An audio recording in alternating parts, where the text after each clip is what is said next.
छोटा सा मैं एक प्रसंग सुना रहा हूं, सुनिएगा, बहुत इंटरेस्टिंग है। कि कुछ लोग हैं, दोस्त हैं, और उन चारों पांच छह दोस्त हैं, उन्होंने क्या पी ली? शराब पी ली। मधुशाला में गए और शराब पी, आनंदित हो गए। मधुशाला में जाने के बाद, शराब पीने के बाद आनंदित हो गए। बोले क्या करें? बोले एक काम करते हैं, आज तो नदी में चलते हैं, आज तो नौका विहार पे चलेंगे, आज तो नदी में चलेंगे, नौका चलाएंगे। मधुशाला में मधु शराब पीने के बाद नशा था। बोले चलो नदी में चलेंगे। 6 से 7 दोस्त हैं और नदी के किनारे गए, वहां से नाव ली, नाव में बैठ गए, और नाव में बैठने के बाद पतवार जो है उनको लेकर और बोले चलो चलते हैं। अब वो सभी लग गए, यूं कर रहे हैं, ठीक है। अब वो क्या कर रहे हैं? नाव को चला रहे हैं सबके सब। कौन थे? शराब पी रखी थी। 1 घंटा बीता, 2 घंटा बीता, 3 घंटे बीते, 4 घंटे, 5 घंटे, 2 से 3 बजे के आसपास एक ने कहा, बोले ठंडी ठंडी हवाएं आ रही हैं, हमें लगता है कि हम नदी से बहुत दूर निकल चुके हैं, सुबह का समय हो चुका है, हमें वापस लौटना चाहिए। सबने कहा अरे यार ये तो बहुत ज्यादा दूर आ गए अपन लोग, सच में ठंडी ठंडी हवा आ रही है, मॉर्निंग का समय हो गया है, हमें वापस लौटना चाहिए।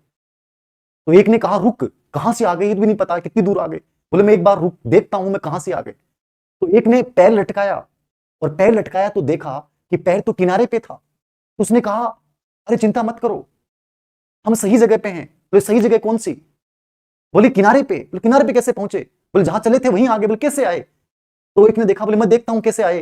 तो देखा कि जो नाव है उसकी जो जंजीरें हैं वो बंधी हुई हैं।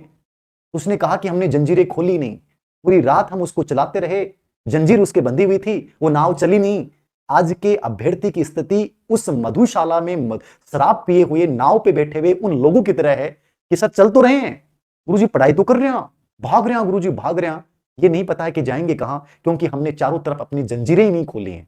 और जब तक हम जंजीरें नहीं खोलेंगे वो नाव चलेगी कैसे? तो सबसे पहला काम तो ये करो कि मैं एक सेलेक्ट करूं कि मैं सेकंड ग्रेड करूं कि फर्स्ट ग्रेड करूं, रीड करूं कि थर्ड ग्रेड करूं, वीडियो करूं कि ग्राम सेवक करूं।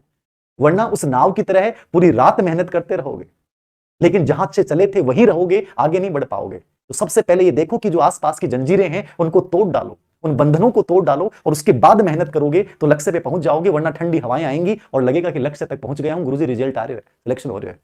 अब कितना प्रेरित करूं था? कई बात तो मुझे लगता है कि मेरी प्रेरणा थक जाएगी तुम लोगों को प्रेरित करते करते, लेकिन फिर भी लग रहा हूं